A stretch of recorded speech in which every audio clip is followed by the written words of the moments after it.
19%. It's almost 20. And guess what? KNT's approval rating is like 23 or 24. You saying approval rating or level of popular support? It's actually approval rating.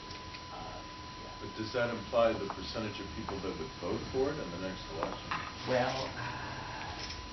Well, that's the full. I mean, is your point that it's already fallen to a low approval rating, or that it's risen to having a lot of support? Well, I guess that's I guess the polls, been doing that pre-election, right after election, and then it actually rose steadily. Okay. Yeah. So your point is it's on the upswing. It's on the upswing. And then if you look at in the group of age 30 or below, it's 20. Can't remember. I think it's 25% or that.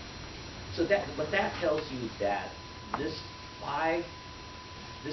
new 1-year-old party with only 5 representatives in the legislative branch is in the group of age 30 or below, the second largest party in Taiwan in terms of the both popularity and approval rating, and that okay. And what's its platform? Don't know yet. Well, its chairman openly says that this party is pro-independence lefty. Now, what does it mean, right? And then you've seen that there are some platforms that's been put together in the legislative yuan or out of it on the focusing on the concept of redistribution of the resources, wealth, and breaking up the ties between the conglomerates and the government, breaking up the ties within the conglomerate, the housing policies, the further government transparency, the creating more jobs, particularly the manufacturing jobs in Taiwan, and some of the social justice and social issues that I won't get into details. But doesn't that sound familiar? I mean, this is Bernie Sanders that we're talking about in Taiwan. I mean, if you look at popularity, if you look at what he has been doing, and the popularity particularly amongst the youngsters, the urban resident, young generation, some of them highly educated, and you see, we've never observed the left-wing movement in Taiwan. This hasn't been heard of. Previously the lefties are in this extreme small minority in Taiwan, but this is probably the first time. But how socialistic and how left the party is, we don't know yet. We don't know yet. Well, this is just a 1-year-old part. Okay, so that itself, the message is that in and of itself will give some restraints that on the administration. Then I think Dr. Tsai realizes that, and she's gradually trying to cope with the situation and try to deal with the issues, both in terms of the cross-strait and also in terms of the domestic issues, by continuing to execute her political agenda and the platform, but in the meantime remaining to be popular. I mean, her political, her current popularity is high. You got high 60s now. So she understands that she has, at least at this moment, some resources to use. But the time is running out. She might have a year, about a year, when the approval rate goes down. There are some more constraints, both in terms of cross-strait, international issues, and also domestic ones. Now, I only have 2 more minutes. Let me just very, very quickly on the TPP, because I got this what we're here for, right? TPP sets up a higher standards. higher environmental standards, labor standards, government transparency and coherence, the freer, trade environment with goods, human capital and services, and then more restraints on state-owned enterprises, and so on and so forth. Right? People understand that. People also understand that by getting into it, by being TPP ready or TPP compliant, it's gonna be extremely challenging. And again, if this is, well, Dr. Tsai has openly and also privately mentioned that this is on a whatever it takes basis. But then again, I mean, there's a big emphasis. If this is right there now, if it's not right there now, if we're talking about 2018 or even later, her ties might be tied, her hands might be tied. I mean, who knows in the year 2018 what type of resources would the amount of political capital that she would be able to deploy to iron things out to get there on the quote unquote whatever it takes basis. I mean, I certainly wouldn't know. I bet that a lot of people in the current administration or the upcoming administration wouldn't know. Now, that gets back to Larry's comment on, or the next panelist on, how it's going to be like, when it's going to come forward, what are the odds? Now, we're talking about the fourth issue with the agricultural issue. There were just a few days ago that, but actually yesterday, that the upcoming agricultural minister openly say that, hey, this is TPP, we're getting there, then we should be there. So if what it takes is to using the international standard and scientific method to push forward, to open up the market for the U.S. tobacco import, we'll just do it, right? But then it causes some tension, and then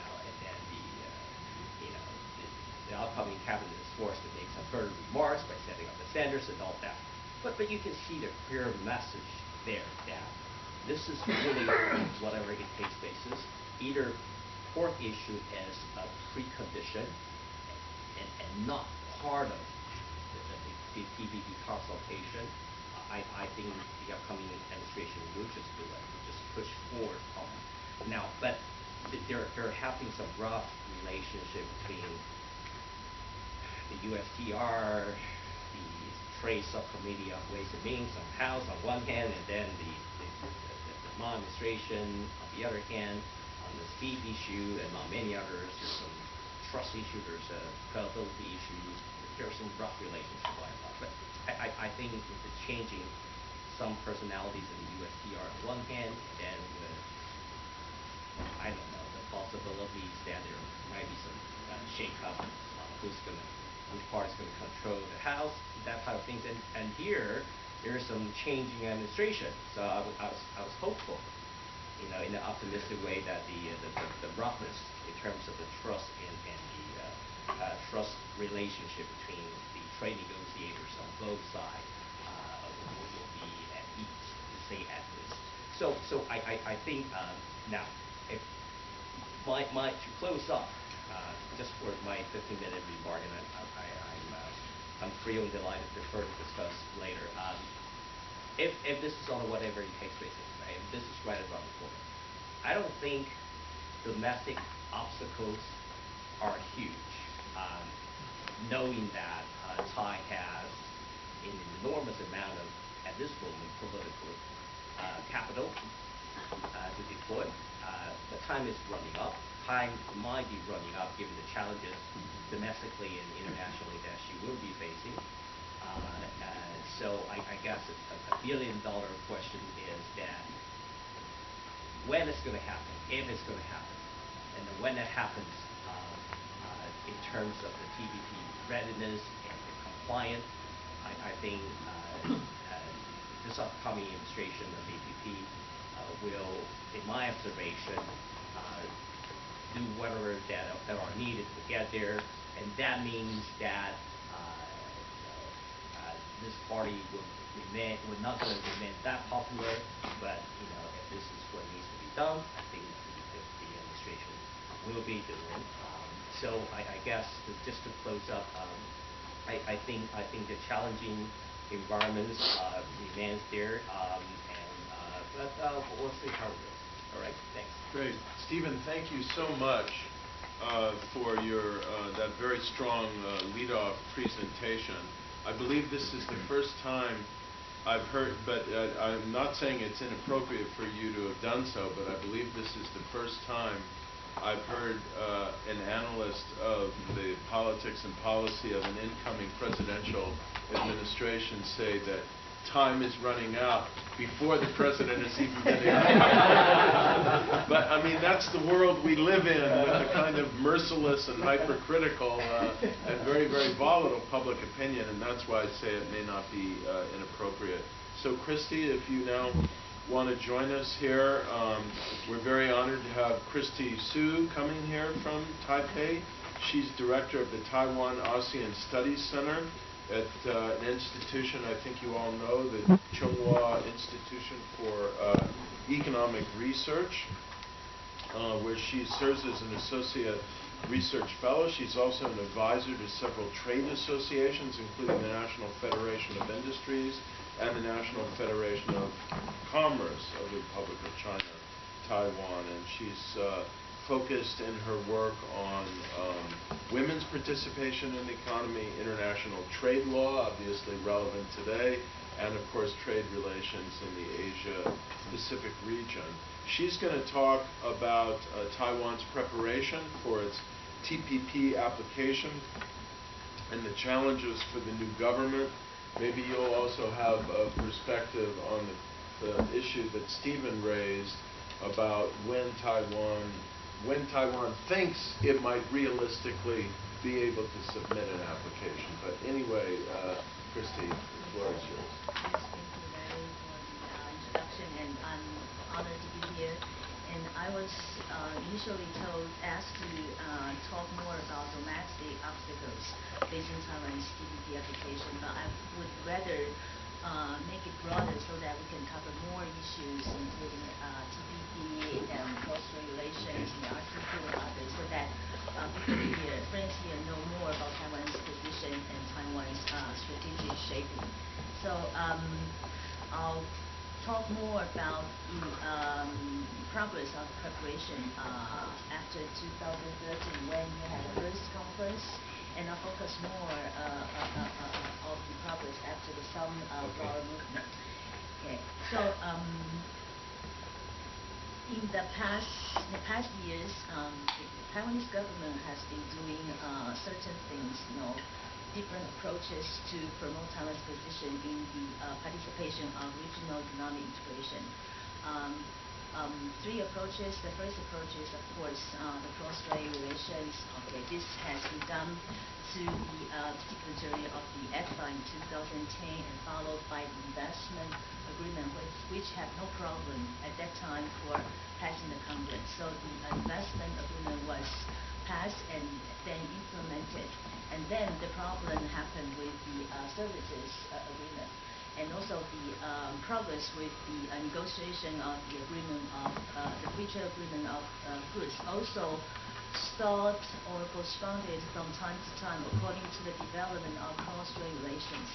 So the services agreement was concluded and signed and then sent to the legislative yuan back in 2013, and then in 2014 we see the sunflower movement, and which after the sunflower movement, the President Ma used to have, we call it, more balanced approaches for the cross-strait relation, the cross-strait FTA, as well as bilateral ones and also regional ones. But somehow after the sunflower movement, this kind of more balanced approach lost its balance. So I'll talk more about this later. So that's the first approach for cross-strait relation. And the second to that is to help solve the market access barriers faced by Taiwanese exporters and investors in the region, and that particularly focused with Taiwan's with the barriers facing, for example, the Chinese market as well as